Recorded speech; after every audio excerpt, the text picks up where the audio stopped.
Hello everyone, welcome back to Urdu online solution. कैसे आप लोगों? आप सभी का बहुत बहुत खुश आमदीद हमारा प्यारा सा चैनल ए ऑनलाइन सोल्यूशन में।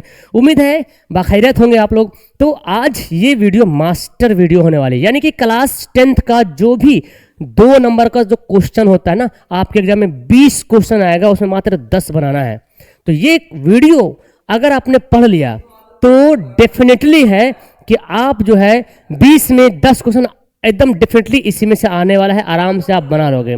ठीक है ना? तो ध्यान से आप इसको वीडियो को देखिएगा, पूरी वीडियो ध्यान से देखिएगा, बहुत मजा आने वाली है। जो बच्चे सब्सक्राइब नहीं किए सब्सक्राइब कर लीजिए, घंटा का बटन दबा लीजिएगा ताकि जब भी मैं वीडियो डालूं आपके पास मैसेज चला जाए। और सब्सक्राइब करना और लाइक करना मत भूलिएगा। चलिए तो बिना देर के शुरू करते वीडियो को। बहुत ज़्यादा इंपॉर्टेंट होगा। आपको करना क्या होगा, पूरी वीडियो को ध्यान से देखना होगा, है ना? पूरी वीडियो को ध्यान से देखना होगा और एक एक क्वेश्चन को पढ़ना होगा। हो सके तो कॉपी पर लिख लीजिए और बेस्ट रहेगा, वरना बार बार रिपीट कीजिए। चलिए तो हम क्लास की शुरुआत करते हैं भाई। पहला क्वेश्चन आपके सामने हाजिर है। यहाँ पे मैं क्वेश्चन और आंसर दोनों बताऊंगा, तो फटाफट क्वेश्चन आंसर पढ़ते जाता हूँ, आपका टाइम भी वेस्ट नहीं होगा। शबनम कमाली की 3 शेरी मजमूए का नाम लिखिए। 3 शेरी मजमूए का नाम लिखिए। अनवार अकीदत, रियाज अकीदत, ज़िया अकीदत। आपको लिखना है जवाब में शबनम कमाली की 3 शेरी मजमूए का नाम, अनवार अकीदत, रियाज अकीदत, ज़िया अकीदत। एक बात और मैं बोल देना चाहता हूँ, जो आप ऑब्जेक्टिव याद करते हो ना, उस ऑब्जेक्टिव का देखा जाए तो लगभग 70 से 80% वही ऑब्जेक्टिव 2 नंबर में सब्जेक्टिव पूछा जाता है, यानी कि मुख्तसर क्वेश्चन में आता है। ठीक है? तो ऑब्जेक्टिव याद रहेगा तो आप सब्जेक्टिव भी बना पाओगे। हमद और नात में क्या फ़र्क है? सिंपल। हमद में खुदा की तारीफ की जाती है और नात में हुजूर सल्लल्लाहु तआला अलैहि वसल्लम की तारीफ वो तौसीफ की जाती है। दोनों की तारीफ में फ़र्क जाहिर हो गया। आप तो दोनों को डिफिनेशन लिख दीजिएगा, वही तुम्हारा आंसर हो जाएगा। ठीक है ना? हमद में किसकी तारीफ होती है? तो हमद में खुदा की तारीफ होती है। हमद में अल्लाह की तारीफ होती है। हमद में खुदाए रब्बुल इज़्ज़त की तारीफ व तौसीफ बयान की जाती है। जितना बलागत लफ्ज़ इस्तेमाल कर सकते हैं आप अपना अनुसार। कसीदा किसे कहते हैं? जिस नज़म में बुजुर्गान दीन औलिया करीम की तारीफ की जाए उसे कसीदा कहते हैं। मतलब बुजुर्गान दीन जो वली है अल्लाह के, तो बुजुर्गान दीन हो गए, औलिया कराम की तारीफ की जाए उसे क्या कहते हैं? कसीदा कहते हैं। नात किसे कहते हैं? जिस नज़म में हुजूर सल्लल्लाहु तआला अलैहि वसल्लम की तारीफ व तौसीफ बयान की जाए उसे नात कहते हैं। ये सब 2 नंबर के लिए क्वेश्चन आता है।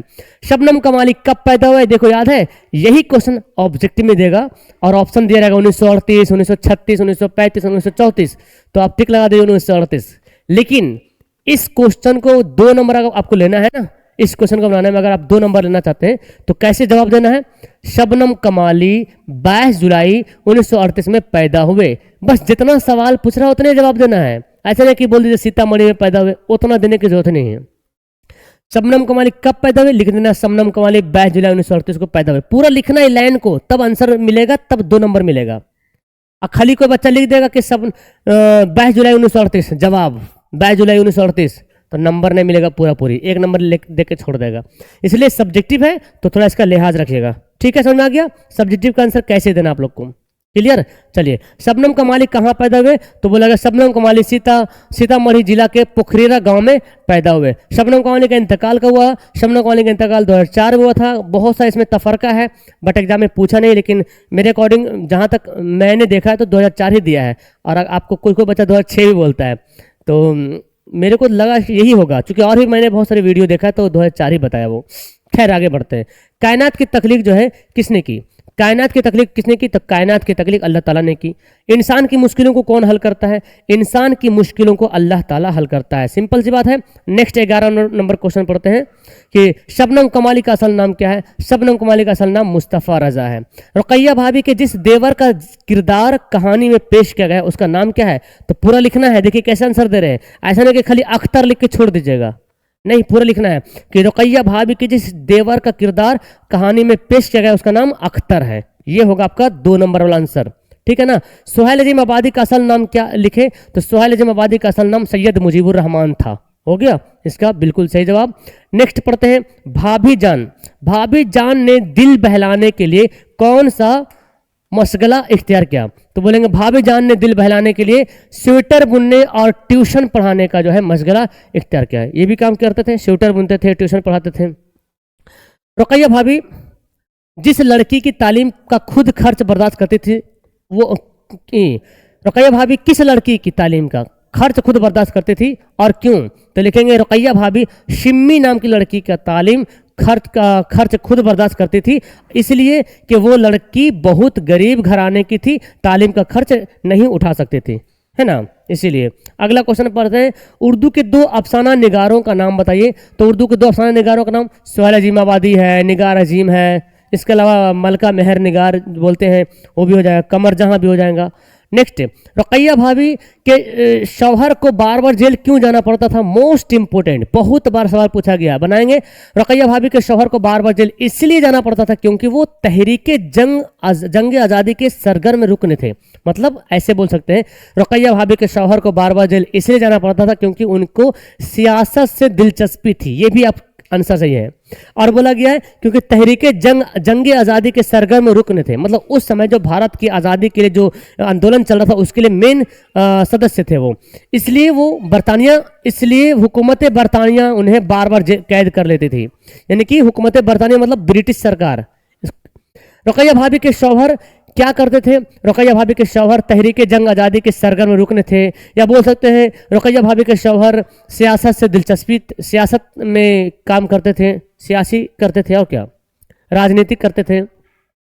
सुहेल अजीम आबादी का कौन सा अफसाना आपके निशान में शामिल है? सुहेल अजीम आबादी का अफसाना भाभीजान हमारे निशान में शामिल है। वीडियो लंबी होने वाली है, पेशेंस रखिए। ये लेकिन ये वीडियो आपको मैं बता रहा हूँ 20 नंबर आपको दिला के जाएगा, परफेक्ट 20 नंबर दिला के जाएगा। ओके, नेक्स्ट पढ़ते हैं, उर्दू के किसी 5 अफसाना निगारों का नाम लिखिए। तो उर्दू के 5 अफसाना निगारों का नाम आपकी किताब में तो 4 पहले से मौजूद है, सुहेल अजीम आबादी, कमर जहां, डॉक्टर मोहम्मद मोहसिन, निगार अजीम। शकीला अख्तर याद कर लीजिए, जिलानी बानो याद कर लीजिए, है ना, राजेंद्र सिंह बेदी वो भी अफसाना निगार है, बहुत सारा हो जाएगा। ठीक है, नेक्स्ट, भाभीजान किसका अफसाना है?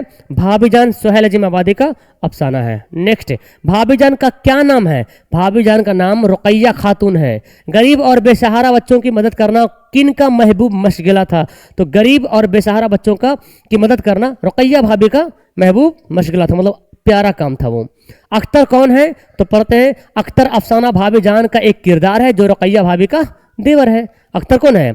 अफसाना भाभीजान जो है ना उसमें एक किरदार है जिसको रुकैया भाभी का देवर। अब सच सिंपल भी लिख सकते हैं कि अख्तर रुकैया भाभी का देवर है। ठीक है, सुहेल अजीम आबादी के कब और कहाँ पैदा हुए? सुहेल अजीम आबादी 1911 में पटना में पैदा हुए। सुहेल अजीम आबादी के बचपन का नाम क्या था?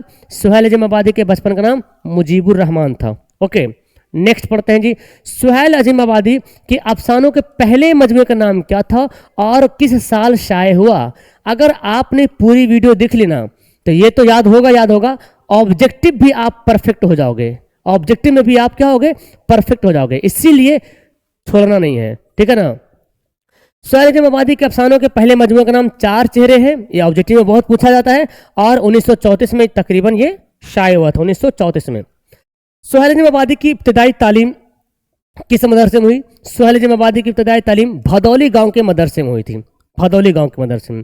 नेक्स्ट पढ़ते हैं कि सुहेल अजीम सैयद मोहम्मद मोहसिन इस अफसानी मजमूआ का नाम बताए कि किसी अफसानी मजमूए का नाम बताइए जो उर्दू दुनिया में काफ़ी मकबूल और मारूफ रही है। तो सुहेल अजीम आबादी के किसी अफसानी मजमूए का नाम है अनोखी मुस्कुराहट। ये इनका बहुत ज़्यादा फेमस, मतलब ज़्यादा वायरल हुआ था, ज़्यादा इन्हीं की वजह से इनको शोहरत ज़्यादा मिला है।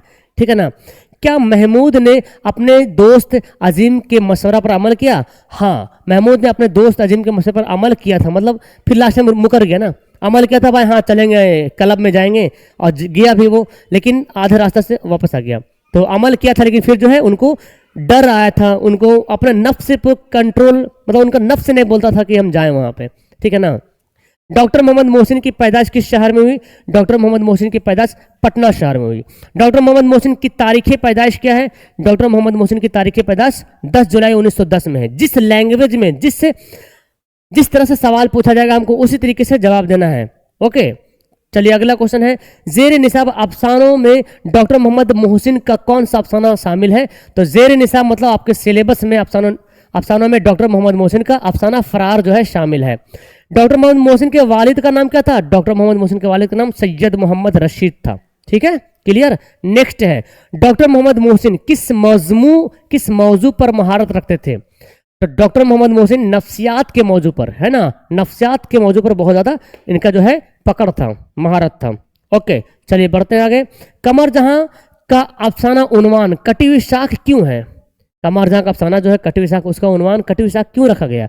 तो कमर जहां के अफसाना का उन्वान कटी हुई शाख इसलिए है कि इसका जो मरकजी किरदार है, क्या तो नाम है अरशद या कुछ ऐसा नाम है, मरकजी किरदार जो है ना, वो खलेजी ममालिक में रुपये कमाने के लिए की हवस में अपने समाज से कट कर रह जाता है। उनका शौक होता है कि बाहर जाएंगे रुपया कमाएंगे, लेकिन वो अपना समाज से कट जाता है। बहुत साल बाद आता है, देखता है कि घर वीरान हो गया, माँ बाप बेइंतकाल हो गया, तो उनको ऐसा फील हुआ कि हम समाज से अलग हो गए, इसीलिए इनका अफसाना का नाम रखा है कटी हुई शाख। ठीक है, सिर्फ अफसाना के दो मशहूर खुसूसियत बताइए। अफसाना की क्या खासियत है? अफसाना और नॉवेल तो समझ रहे, अफसाना की क्या खूबी है, विशेषता क्या है? तो देखिए, सिर्फ अफसाना किस्सा गोई की एक किस्म है, मतलब कहानी कहने का एक जो है तरीका है, किस्म है, जिसकी पहली खुसूसियत इख्तिसार है, मतलब बहुत शॉर्ट कहानी बोल सकते हैं। इख्तिसार मतलब इसकी पहली खुसूसियत क्या हो गई? इख्तिसार में। और दूसरी खुसूसियत है ज़बान व मकान का इत्तिहाद है, मतलब इसमें जो है ज़बान भी एकदम सहल ज़बान होता है, नॉर्मल सा ज़बान में इस्तेमाल करते हैं, और ज़्यादा लंबा नहीं होता है ना, तो इसमें होता है यानी वाक़यात की तफसील किरदारों के गुफ्तगू मंजर व माहौल की पेशकश के मुताबिक होता है। तो यानी कि जो उस वाक़या में जो तफसील किया जा रहा कुछ किरदार, उस किरदार में आपस में क्या बातें हो रही हैं, तो वो उस जगह का मंजर के अकॉर्डिंग और माहौल के अनुसार जो है वो बात होती है अफसाना में। ठीक है, नेक्स्ट पढ़ते हैं। बिहार के अहद हाजिर के दो अफसाने निगारों का नाम बताइए, मतलब अभी के टाइम में जो मौजूद है अफसाने निगार, वो कौन है? एक नाम है शफी जावेद है, ये तो 12th में पढ़ना होगा। शफी जावेद मुजफ्फरपुर में इनकी पैदाइश हुई थी। काशिम खुर्शीद, ये भी है अहद हाजिर के। नेक्स्ट है उर्दू के किसी दो खातिन अफसाना निगार का नाम बताइए। खातिन, खातिन कौन हो जाएगी? तो हो जाएंगी कमर जहां, और भी तो पढ़े ना, अभी पढ़े फरार, क्या बोलते हैं, मलका मेहर निगार भी तो है ना, और शकीला अख्तर भी बोल सकते हैं, जिलानी बानो भी बोल सकते हैं। कमर जहां की पैदाइश कब हुई? कमर जहां की पैदाइश 1951-52 में हुई थी। इतना किताब में दिया हो तो इतना ही लिखना आपको है। कमर जहां के वालिद का नाम क्या था? कमर जहां के वालिद का नाम सैयद अताउल हक था। कमर जहां के पैदाइशी ताल्लुक सूबा बिहार के किस जिला से है? तो कमर जहां का पैदाइशी ताल्लुक सूबा बिहार के समस्तीपुर जिला से है। ठीक है ना, नेक्स्ट पढ़ते हैं। कमर जहां का कौन सा अफसाना आपके निसाब में शामिल है? कमर जहां का अफसाना कटी हुई शाख जो है हमारे निसाब में शामिल है। कमर जहां किस यूनिवर्सिटी में उस्ताद है? कमर जहां भागलपुर यूनिवर्सिटी में उस्ताद है। सारा ऑब्जेक्टिव पूछता है ऐसे में। निगार अजीम का असल नाम क्या है? बोलेंगे निगार अजीम का असल नाम मलका मेहर निगार है। निगार अजीम ने किस किस मौजू में एमए किया? तो उर्दू के साथ साथ ड्राइंग में किया और पेंटिंग में इन्होंने एमए किया। नेक्स्ट पढ़ते जी। निगार अजीम के अव्वलीन अफसानी मजमूए का नाम बताइए। उनका मतलब पहला अफसानी मजमूआ कौन था? अक्स, जो कि 1990 में शाये हुआ था। ठीक है ना, और निगार अजीम का मजमूआ गहन कब शाये हुआ था? 1999 में। ये पहला, गहन दूसरा है। अक्स से पहला था, गहन दूसरा था। ठीक है ना, अक्स 1999 में, अक्स 90 में, गहन 99 में। निगार अजीम के सफ़रनामे का नाम बताइए। इनके सफ़रनामे का नाम है गर्द आवारगी। ओके, गर्द आवारगी। ग्लोबल वार्मिंग कैसा मसला है? ग्लोबल वार्मिंग एक संगीन मसला है। बालो ज्ञान कांग्रेस 2008 में भारत के किस शहर में मुनक्किद हुआ था? तो बालो ज्ञान कांग्रेस 2008 में भारत के दीमापुर शहर में, नागालैंड में पड़ता है दीमापुर, दीमापुर शहर में मुनक्किद हुआ था। क्योटो में ग्लोबल वार्मिंग कॉन्फ्रेंस कब हुआ था? क्योटो में ग्लोबल वार्मिंग कॉन्फ्रेंस 2007 में हुआ था। ग्लोबल वार्मिंग से बचने के लिए तलबा को अब्दुल कलाम साहब ने कौन सा जादुई मंत्र बताया था? तो अब्दुल कलाम साहब जो गए थे नागालैंड में, जो हुआ था सम्मेलन, तो उसमें अब्दुल कलाम साहब जो खुसूसी मेहमान के तौर पे गए थे। उन्होंने बताया था ग्लोबल वार्मिंग से बचने के लिए तलबा को अब्दुल कलाम साहब ने कसरत से दरख्त का पौधा, मतलब दरख्त लगाने को बोला था कि अगर कसरत से सब लोग दरख्त लगा दें, पौधा लगाएं, तो ये जो ग्लोबल वार्मिंग है वो इसका मसला खत्म हो सकता है। ज़मीन के दर्जे हरारत में कार्बन डाइऑक्साइड और मीथेन गैस का कितना इजाफा हुआ है? तो बोलेंगे ज़मीन के दर्जे हरारत में, मतलब तापमान में, कार्बन डाइऑक्साइड गैस और मीथेन गैस का 0.75 डिग्री सेल्सियस, ऐसे अच्छा से लिखिएगा, 0.75 डिग्री सेल्सियस ऐसे लिखिएगा, क्या इजाफा हुआ है। ठीक है, नेक्स्ट पढ़ते हैं। क्वेश्चन देखिए, रियाकारी का मतलब सर सैयद ने क्या बताया है? रियाकारी क्या होता है? सर सैयद के मुताबिक रियाकारी का मतलब यह है कि इंसानी दिमाग के उस दाखिली पेचीदगी को रिया कहते हैं जो कभी दोस्तों के झूठी तारीफ, है ना, जो कभी दोस्तों की झूठी तारीफ और ऐब जुई से पैदा होती है, जिसके नतीजे में आदमी जहनी तनाव का शिकार हो जाता है। तो ये सर सैयद अहमद खान ने बोला कि रियाकारी क्या होता है कि अगर आपका दोस्त है और आपका दोस्त जिस चीज़ के लिए आप अपने दोस्त को तारीफ कर रहे हैं ना, और वो उस लायक नहीं है, फिर भी आप तारीफ का पोल बांधे हुए हैं, तारीफ का पुल बांध दे रहे हैं कि तुम बहुत ये हो, बहुत ये हो, बहुत वो हो, लेकिन हकीकत में वो है नहीं। इसको बोलते हैं रियाकारी। और आपको पता भी नहीं चल रहा कि हम गलत लग रहा कि हम तो बहुत अच्छा काम कर रहे हैं, भाई बड़ाई कर दे, लेकिन झूठी तारीफ ही रिया कहलाता है। और रिया एक गुनाह है, क्या है? गुनाह है कबीरा है, समझे, बहुत बड़ा गुनाह होता है इस पर। चलिए, सर सैयद की पैदाइश कब और कहाँ हुई? सर सैयद की पैदाइश 1817 में दिल्ली में हुई थी। रिसाला तहजीबुल इखलाक का ताल्लुक किस तहरीक से है? रिसाला तहजीबुल इखलाक का ताल्लुक अलीगढ़ तहरीक से है। तहजीबुल इखलाक सर सैयद के लिखा हुआ है। सर सैयद की वालिदा का नाम क्या था? तो इनकी वालिदा का नाम अजीजुन निसा बेगम। बहुत पूछा गया ये वाला क्वेश्चन। सर सैयद का कौन सा मजमून आपके निसाब में शामिल है? सर सैयद का मजमून रिया हमारे निसाब में शामिल है, रिया। सर सैयद की वफात कभी थी? सर सैयद की वफात हुई थी 1898 में। नेक्स्ट क्वेश्चन है, अदब बराए अदब का क्या मतलब है? अदब बराए अदब का मतलब होता है अदब की तख्लीक और अदब की फ़रोग के लिए, मतलब अदब बराए अदब, अदब मतलब कि अदब की तख्लीक की जाए और अदब को विकास किया जाए, फ़रोग दिया जाए ना। डॉक्टर अब्दुल मगनी किस चीज़ के प्रोफेसर थे? अच्छा, किस मौजूद होगा? डॉक्टर अब्दुल मगनी अंग्रेजी के जो प्रोफेसर थे। उर्दू के किसी दो नसर निगार का नाम बताइए। तो ये तो बहुत सारा नाम हो जाएगा। नसर निगार तो कोई भी, सब नसर निगार, अफसाना जितना अफसाना है, मजमून है, सब नसर में आएगा। तो सुहैल अजीमाबादी बोल सकते हैं, मलका मेहर निगारे बोल सकते हैं, कमर जहां बोल सकते हैं। और जो भी नसर लिखा, जो भी कहानी टाइप का मजमून, सर सैयद अहमद खां भी कहलाएगा, है ना। तो ऐसे यहाँ पे दिया हुआ है अख्तर औरैनवी और वहाब अशरफी।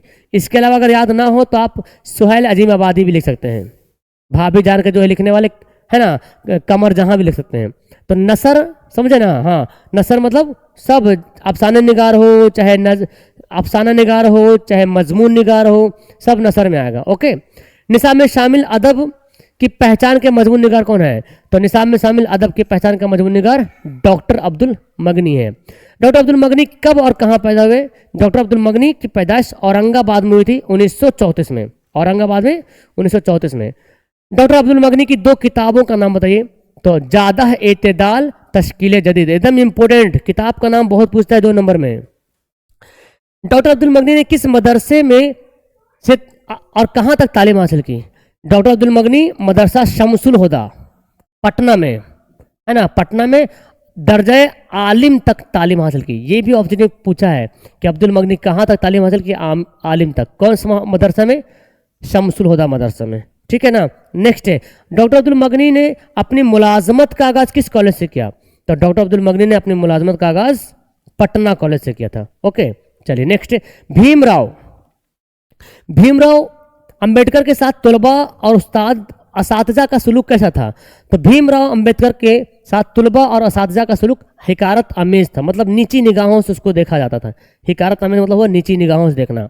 भीमराव की पैदाइश कब और कहाँ हुई? भीमराव की पैदाइश 14 अप्रैल 1891 को सुबह महाराष्ट्र में होगा, किताब में तो महाराष्ट्र दिया हुआ है, एक्चुअली महाराष्ट्र से ही मध्य प्रदेश अलग हुआ है। मध्य प्रदेश महाराष्ट्र दोनों पहले एक में था, फिर अलग अलग हुआ, ठीक है ना। तो सुबह महाराष्ट्र के महू सेंट्रल इंडिया में हुई थी, ठीक है ना। चलिए आगे बढ़ते हैं। भीमराव अंबेडकर के वालिदैन का नाम क्या है? भीमराव अंबेडकर के वालिदैन का नाम रामजी मालूजी शकपाल है, यानी कि इसकी वालिद का नाम है, वालिदा का नाम भीमबाई है। वालिदैन मतलब होता है माँ बाप दोनों। तो पहले वालिद का नाम बताइए, फिर माँ वालिदा का नाम बताइए।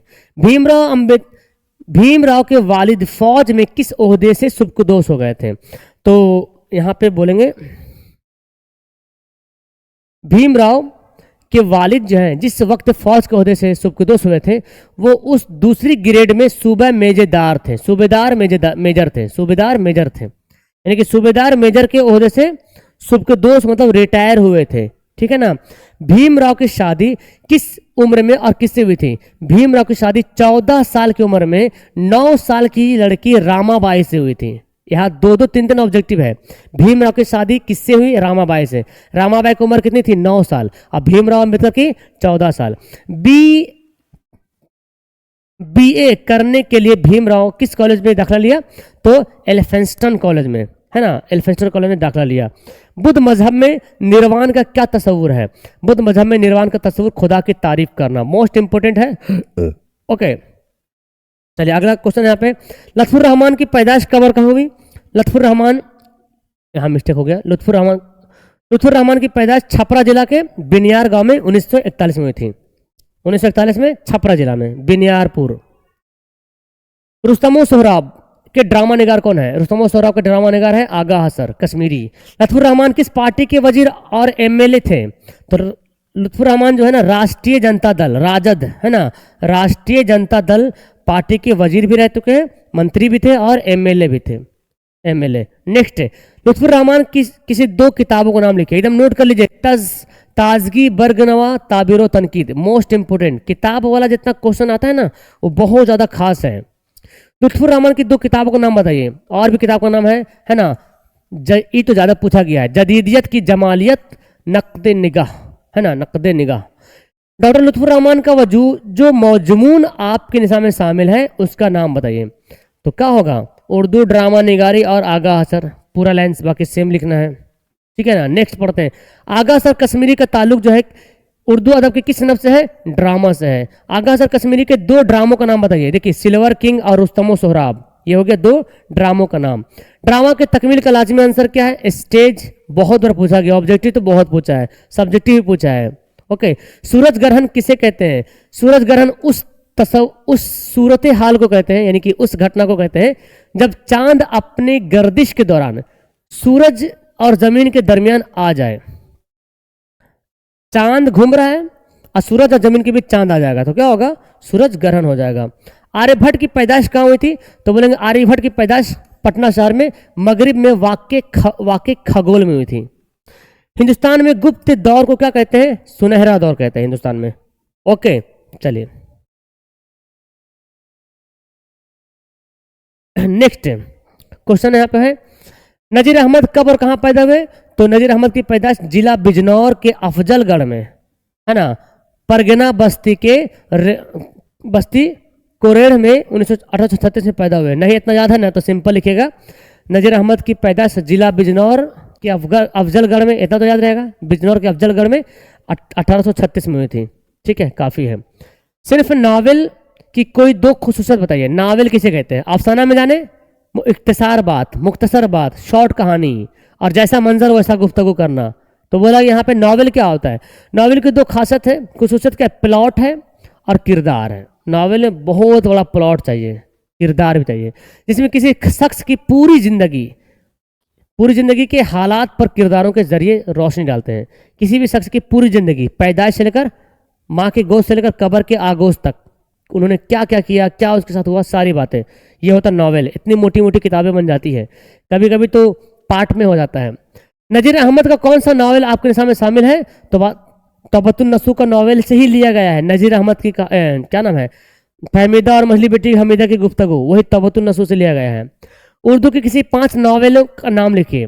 तो देखिए ना, तबतुन नसू, इब्नुल वक्त, फिरदौस बरी, खुदा की बस्ती, आंगन, और भी है ना, और कुरतुल क्या है, मिरतुल उरूस पहला नावल है, लिख सकते आप। मिरतुल उरूस, इब्नुल वक्त, तबतुन नसू, फिरदौस बरी, खुदा की बस्ती, आंगन।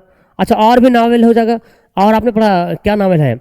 अरे सुहेल अजम आबादी का नावल एक है ना, क्या नाम उसको, देखो जहन में से निकल रहा, सुहेल अजम आबादी का भी एक नावल है। तो जो किताबें पढ़े ना वही नावल का लिख दीजिएगा, नहीं याद रहे तो कोई दिक्कत नहीं है, ठीक है ना। चलिए देखो, उसका नाम याद नहीं आ रहा। हमीदा ने पूछा खुदा क्या है और इबादत क्या है? ये सवाल किससे किया गया? ये सवाल फहमीदा से किया गया, मतलब अपनी माँ से हमीदा पूछती खुदा क्या है ना। नजीर अहमद के 2 नावलों का नाम लिखिए। देखिए 2 नावल का नाम यहाँ पे है, इब्नुल वक्त और तौबतुन नसू। फहमीदा और हमीदा नसू की कौन थी? तो फहमीदा नसू की बीवी थी, हमीदा नसू की बेटी थी। नजीर अहमद ने किसकी तालीम को तरबियत पर नावल लिखा? तो नजीर अहमद ने अपनी बेटी की तालीम और तरबियत पर नावल लिखा। जेर निसाब नावल के इक़्तिबास से दो किरदारों का नाम बताइए। यानी जो नावल है ना तौबतुन नसू, उसमें दो किरदार का नाम, तो नसू हो गया, हमीदा है, फहमीदा भी है, और भी किरदार का नाम है, वहाँ पे बेटा का भी नाम दिया हुआ है। गालिब की पैदाइश कब हुई? गालिब की पैदाइश हुई थी 1797 में आगरा में। मिर्जा गालिब कहाँ पैदा हुए? आगरा में इनकी पैदाइश हुई थी। गालिब के उर्दू में दो खुतूत का नाम लिखिए, मोस्ट इंपोर्टेंट। उर्दू मोहल्ला, अवध हिंद।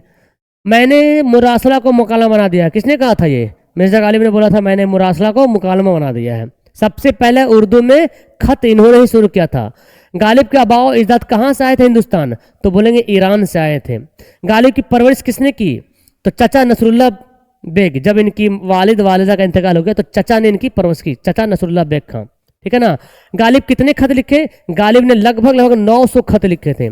शहबाज की पैदाइश कब और कहाँ हुई थी? तो 1860 में बाढ़ में हुई थी। बाढ़, पटना के पास एक जगह है, बाढ़ है, ठीक है ना। शहबाज की कितनी शादियां हुई और उनकी बीवियों का नाम लीजिए भाई। शहबाज ने 2 शादियां की थी। नाम क्या है? शमसुन निसा बेगम, अशरफुन निसा बेगम। यहाँ से ऑब्जेक्टिव ऐसे पूछता है शहबाज की पहली बीवी का नाम बताइए, शमसुन निसा बेगम, है ना, और दूसरी का अशरफुन निसा बेगम, ठीक है। शहबाज की 2 किताबों का नाम, मोस्ट इंपोर्टेंट, बहुत ज़्यादा खास पूछा गया है। रुबायत शहबाज, तफरीहुल कुलूब। ये ऑब्जेक्टिव में पूछा गया है कि तफरीहुल कुलूब किसकी किताब है? शहबाज की, ठीक है ना। शहबाज ने शायरी में किन शोरा की तलकीद की, यानी कि फॉलो किया, है ना, अनुसरण किया? तो शहबाज ने शायरी में हाली और अकबर अलाहाबादी का। शहबाज ने शामिल निसाब मकतूब में जिस बच्ची का मुखातिब किया है उसका नाम क्या है? सुगरा। उसका नाम क्या था? सुगरा नाम था। नेक्स्ट पढ़ते हैं जी।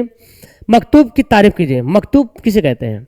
तो देखिए मकतूब फारसी जबान का लफ्ज़ है। मकतूब मतलब खत होता है, खत। फारसी में खत को मकतूब कहा जाता है और उर्दू में खत कहते हैं, है ना। उर्दू में खत, फारसी में मकतूब।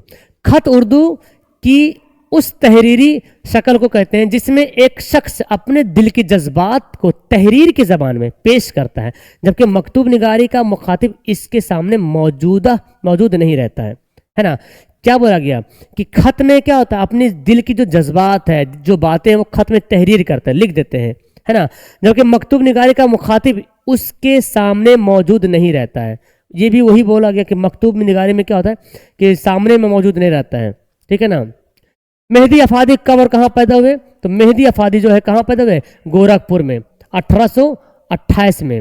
मेहदी अफादी ने कितनी शादियाँ की? 3 शादियाँ, याद कीजिएगा। शहबाज 2 शादियाँ की थी, मेहदी अफादी ने 3 शादियाँ की थी। ओके, मेहदी अफादी के उर्दू अलावा किन किन जबानों में महारत हासिल था? तो फारसी में, अंग्रेजी में महारत इनको हासिल था, ठीक है। चलो आगे बढ़ते हैं। मेहदी अफादी की बेगम का नाम बताइए और किस नाम से मशहूर हुए थे? उनकी बेगम का नाम है अजीमुन निसा बेगम। मेहदी के नाम से मशहूर हुए, बेगम है मेहदी, ठीक है ना। नेक्स्ट, मेहदी अफादी का असल नाम क्या था? इनका असल नाम था मेहदी हसन। राजेंद्र सिंह बेदी कब पैदा हुए? 1915 में लाहौर में पैदा हुए थे। एक्स्ट्रा दे दिया, नहीं भी लिखी चलेगा। इंटरव्यू लेने वाला का नाम क्या था? इंटरव्यू कौन लिया था? असमद चुगताई। किसका इंटरव्यू हुआ था? तो राजेंद्र सिंह बेदी का इंटरव्यू हो रहा था, ठीक है। राजेंद्र सिंह बेदी किस शहर में पैदा हुए थे? तो लाहौर में पैदा हुए थे। बेदी के पहले अफसाने का नाम बताइए। महारानी का तोहफा, पहला अफसाने का नाम। बेदी का पहला अफसाना महारानी का तोहफा, ठीक है ना, बहुत पूछा गया वाला। बेदी की मौत कब हुई? 1984 में। नेक्स्ट पढ़ते हैं भाई। चकबस्त का इंतकाल कब और कहाँ हुआ था? रायबरेली में हुआ था 1926 में। चलिए फिर देखिए, नज़म की मुख्तसर तारीफ कीजिए। नज़म किसे कहते हैं? तो बात आइए नज़म के बारे में जानते हैं। नज़म की मुख्तसर तारीफ ये है कि शायरी की एक अहम सिनफ है। मतलब शायरी अगर किसी कोई करता है ना तो नज़म के रूप में करता है, जिसमें किसी खास मौजू पर मुसलसल ख्यालात पेश करते हैं। कोई खास मौजू होता है इसमें, चाहे अल्लाह की बारगाह में कुछ बयान किया जाएगा उस नज़म में, चाहे तो हुजूर सल्लल्लाहु ताला अलैहि वसल्लम के बारे में बयान किया जाएगा, चाहे गज़ल लिखा जाएगा, चाहे मरसिया लिखा जाएगा। तो नज़म में क्या होता है? एक मुसलसल एक खास मौजू पर कि हमको गज़ल लिखना है कि नात लिखना है कि मरसिया लिखना है ना, ख्यालात पेश करते हैं। नज़म में उन्वान का होना ज़रूरी होना ज़रूरी है। नज़म के तमाम इशार फिक्री एतबार से एक दूसरे से मरबूत होते हैं, मतलब नज़म में जितने सारे लाइन लिखे होते हैं ना, सब एक दूसरे से जुड़े होते हैं। मतलब ऐसा नहीं है कि एक लाइन बोल दिए मर्सिया का, दूसरा लाइन बोल दिए गज़ल का, समझ में आ रहा ना? ऐसा नहीं होता है। आप जो शुरू किए, जो उन्वान है उसी का अकॉर्डिंग सारा बंद रहेगा लिखा हुआ मिसरा। चकबस्त ने कौन कौन से डिग्रियां हासिल की थी? तो चकबस्त ने बीए पास करने के बाद वकालत की डिग्री हासिल की थी। चकबस्त का इंतकाल किस बीमारी से हुआ था? फालिज के हमले से की वजह से, यानी कि फालिज बीमारी से इनका इंतकाल हुआ था। चकबस्त की कौन सा नज़म हमारे निसाब में शामिल है? तो मुनाजिर कुदरत हमारे निसाब में शामिल है। चकबस्त का पूरा नाम क्या है? पंडित ब्रिज नारायण। ओके, आप लिख लीजिएगा, मैं सिर्फ आंसर पढ़ दे रहा हूँ। जगन्नाथ आजाद कब पैदा हुए? तो 1918 में 5 दिसंबर। और कहाँ पैदा हुए? पाकिस्तान। जगन्नाथ आजाद के वालिद का नाम क्या था? तलुक चंद महरूम। ताजमहल किस मुगल बादशाह ने तामीर कराई थी? तो शाहजहां ने। ओके, मुगल बादशाह शाहजहां ने ताजमहल क्यों तामीर कराई थी?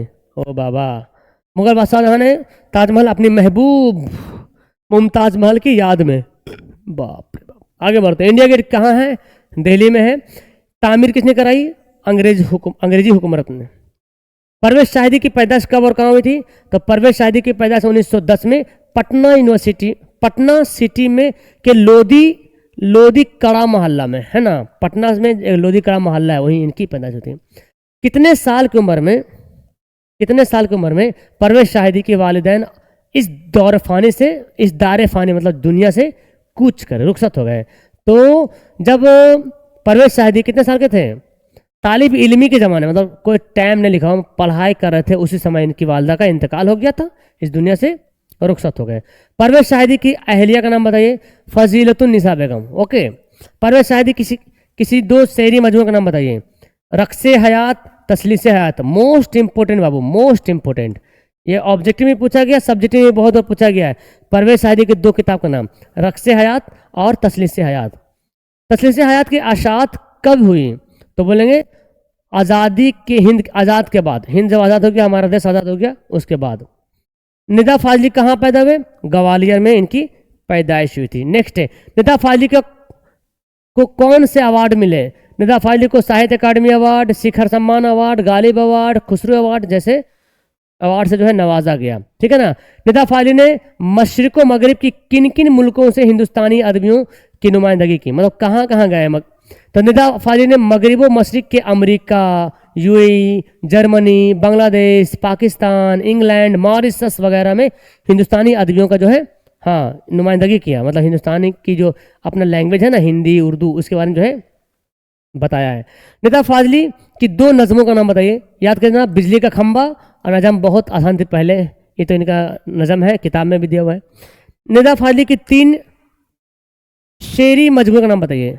देखिए, लफ्ज़ों का पुल, मोर नाच, जिंदगी की तड़प। याद कर लीजिएगा, किताब का नाम, शायरी का नाम बहुत इंपॉर्टेंट है। निदा फाजली ने समाज के किस तबके के मसाइल को अपने नज़मों में उभारा है? तो निदा फाजली ने समाज के कमज़ोर और पसमानदा, मतलब कमज़ोर और पिछड़े जो तबके थे ना, उनकी मसाइल को उभारा अपने नज़मों में। सैयद मोहम्मद जाफरी की पैदाइश कहाँ हुई थी? हाँ, कब हुई थी? 1905 में। ये भी शायद पाकिस्तान के रहने वाले थे बिहार का, बाद में पाकिस्तान चल गए थे। मिजाज के शायर के कौन है? मज़ाह के शायर कौन है? तो मज़ाह के शायर सैयद मोहम्मद जाफरी है। अकबर, अच्छा 2 है, अकबर इलाहाबादी भी है और मोहम्मद जाफरी भी लीजिए चलेगा। खला डिनर इन्होंने ही लिखा, जिसमें तंज कसा है, हंसी भी आती है पढ़ करके, है ना? सैयद मोहम्मद जाफरी के वालिद का नाम क्या था? सैयद मोहम्मद अली जाफरी। चलिए, सैयद मोहम्मद जाफरी कहाँ पैदा हुए थे? लाहौर में, है ना, पाकिस्तान में। सैयद मोहम्मद जाफरी के मजमूए का नाम बताइए। तो क्या था नाम? सूखी तहरीर। इंपोर्टेंट है, याद कीजिएगा, सूखी तहरीर। गालिब की परवरिश किसके जेर साये में हुई थी? चचा नसरुल्लाह बेग। 2 बार इसलिए आया क्योंकि इनका 2 चैप्टर हमारे निसाब में है। एक हो गया मरसिया और एक खत वाला हो गया ना। गालिब का पूरा नाम असदुल्ला खां गालिब। ठीक है, गालिब के वालिद का नाम बताइए। इनके वालिद का नाम था अब्दुल्लाह बेग। नेक्स्ट क्वेश्चन है, आरिफ की मौत पर मरसिया किसने लिखी? आरिफ की मौत पर मरसिया मिर्जा गालिब ने लिखी। मिर्जा शौक का असल नाम क्या था? तसद्दुक हुसैन खां, मिर्जा शौक का असल नाम। मिर्जा शौक की पैदाइश कब हुई? तो 1783 में। शौक का खानदानी पेशा क्या था? तबाबत, है ना, मतलब डॉक्टरी करने का इनके खानदानी पेशा था। मिर्जा शौक का इंतकाल कब हुआ था? 1871 में इनका इंतकाल हुआ था। मसनवी का नाम क्या है? फरेबेश। मिर्जा शौक के मसनवी का नाम फरेबेश के है। दया शंकर ने अपनी मसनवी में किस के वाक़या को नज्म किया है? तो बकावली, जैनुल मलुक इनका महबूब था और गुल बकावली का वाक़या को पेश किया है। ठीक है ना। नेक्स्ट नसीम का पूरा नाम क्या था? पंडित दयाशंकर कोल। नसीम की पैदाइश कब और कहाँ हुई थी? 1811 में लखनऊ में इनकी जो है पैदाइश हुई थी। ठीक है ना। नेक्स्ट दयाशंकर किसके शागिर्द थे? दयाशंकर नसीम किसके शागिर्द थे? तो ख्वाजा हैदर अली आतिश के शागिर्द थे। नसीम के दो मशहूर मसनवियों का नाम, दो नसीम के किसी मशहूर, तो एक ही तो था, गुलजार नसीम, और यही मसनवी आपकी किताब में भी दिया हुआ है, गुलजार नसीम। नसीम के वालिद का नाम क्या था? गंगा प्रसाद कोल। मुसफ़ी की पैदाइश कब और कहाँ हुई थी? 1748 में अमरोहा में, उत्तर प्रदेश में पड़ता है अमरोहा। ठीक है ना। मुसफ़ी की ज़ेर निसाब मसनवी का नाम क्या है? यानी कि हमारे चैप्टर में जो मसनवी लिखा है मुसफ़ी ने, उसका नाम क्या है? उसका नाम है भाई जज्बा इश्क। मुबारक अजीम आबादी कहाँ पैदा हुए? तो ताजपुर जिला दरभंगा में, दरभंगा जिला में। ठीक है ना। मुबारक अजीम आबादी का साल पैदाइश कब है? 1869। याद करो 1869 में गालिब का इंतकाल भी हुआ था, 1869 में, और इनकी पैदाइश हो रही है। नेक्स्ट है अपने निसाब में शामिल मुबारक अजीम आबादी की गज़ल का एक शेर लिखें।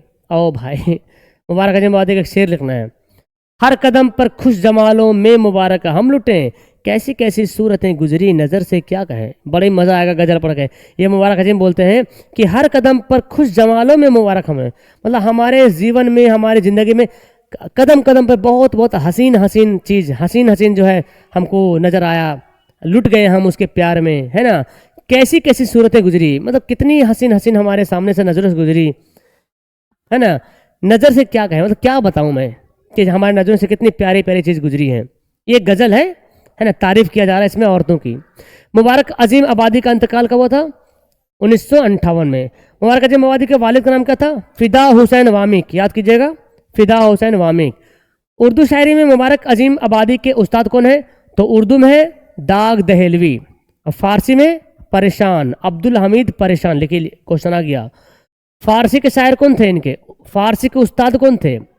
मुबारक अजीम आबादी के फारसी के उस्ताद अब्दुल हमीद परेशान। याद कर लीजिएगा, फारसी से परेशान थे, है ना। चलो नेक्स्ट है मुबारक अजीम आबादी के शेरी मजमू का नाम बताइए। जलवाहे दाग, जलवाहे दाग। ठीक है ना। मुबारक अजीम आबादी का शेरी मजमुआ यानी कि जलवाहे दाग कब शाया हुआ था? 1951 में। जलवाहे दाग 1951 में। हुकूमत हिंद ने मुबारक अजीम आबादी की अदबी कारगुजारियों का एतराफ़ कब किया? तो बोलेंगे हुकूमत हिंद ने मुबारक अजीम आबादी की अदबी कारगुजारियों का एतराफ़ 1954 में किया था। हुकूमत हिंद ने मुबारक अजीम आबादी का अदबी एतराफ़ करते हुए कितना वजीफ़ा मुकर्रर किया? और इनको महाना भी दिया जाता था पैसा, है ना। 100 रुपया, 100 रुपया माहवार वजीफ़ा मिलता था। स्कॉलरशिप समझते हैं ना। हाँ, मतलब इन्होंने अच्छा काम किया था। अहमद फिराज की पैदाइश जो है किस कब और कहाँ हुई थी? 1933 में पेशावर, पाकिस्तान में हुई थी।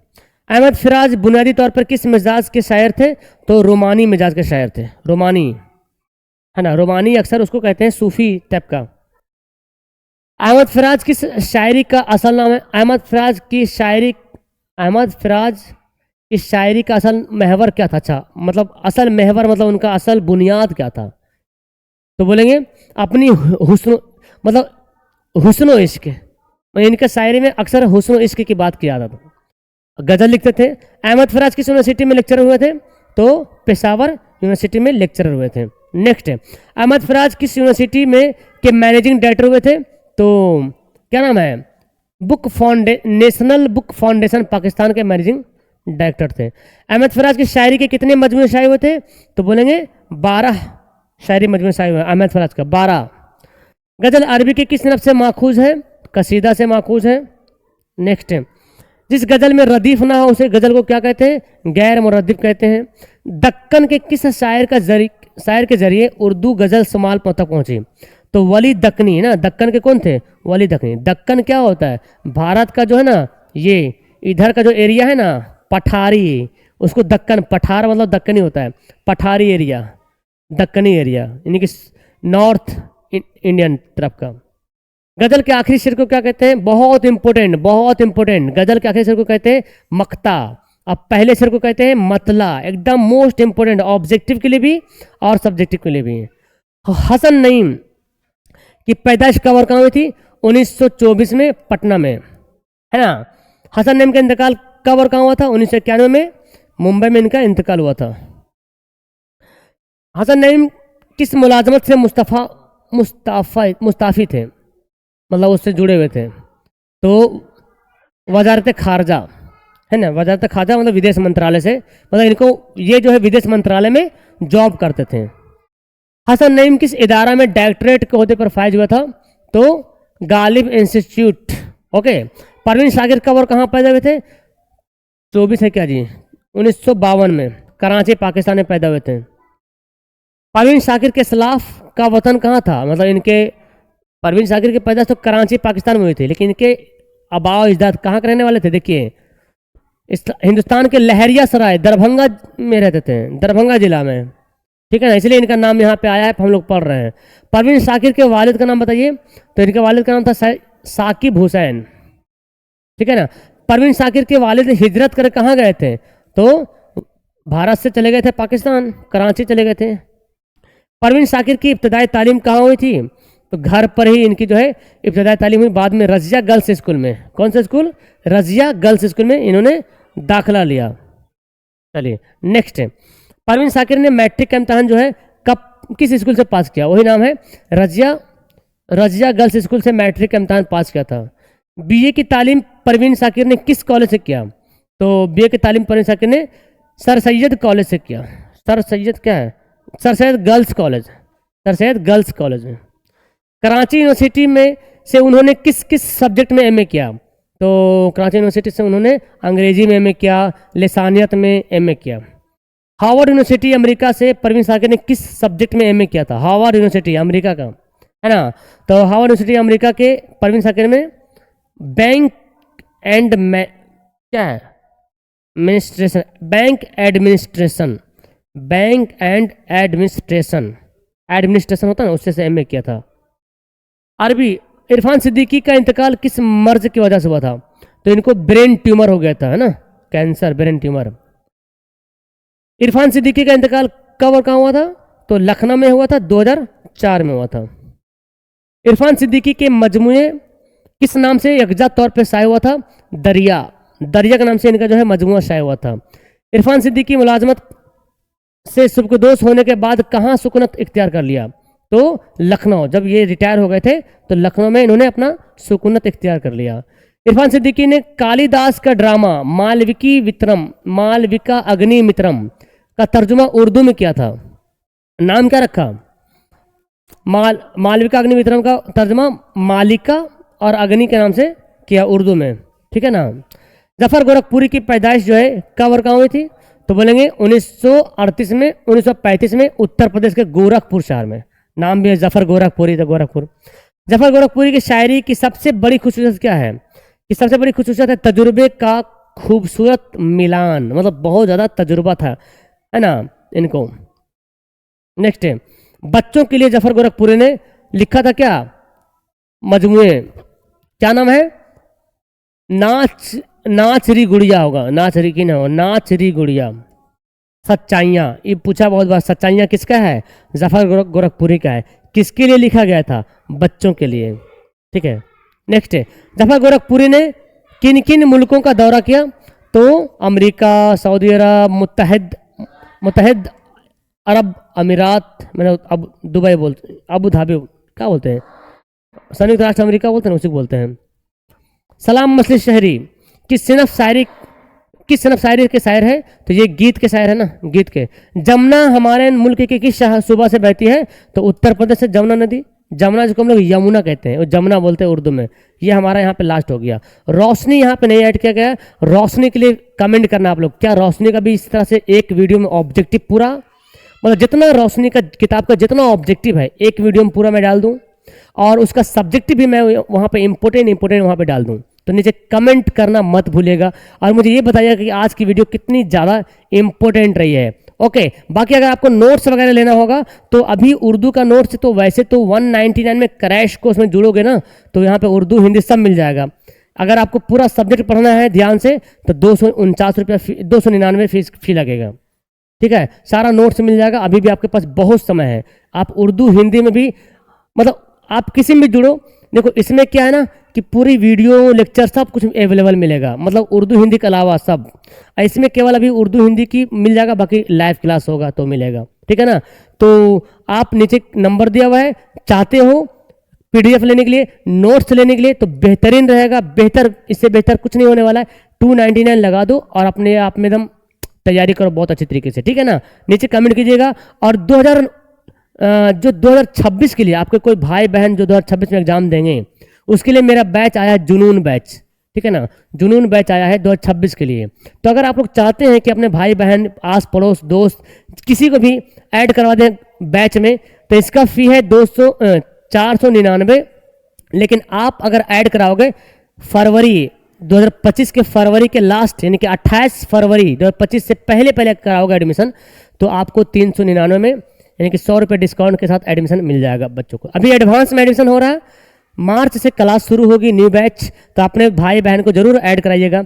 बाकी वीडियो कैसे लगी कमेंट करना मत भूलिएगा, सब्सक्राइब जरूर कीजिएगा। ये चैनल स्पेशल हम सभी उर्दू के लिए है, तो उर्दू को बढ़ावा देने के लिए आप लोग इतनी मोहब्बत दिखाएं ताकि चैनल को सब्सक्राइब करें, दोस्तों को शेयर करें और बताएं कि यहाँ पे स्पेशल क्लास उर्दू की होती है, बेस्ट से बेस्ट क्लास होती है। ओके, बाकी अब मैं आपका इंतजार करूँगा आपकी कमेंट का, अपना प्यारा सा कमेंट जरूर कीजिएगा। ओके, खुदा हाफिज़।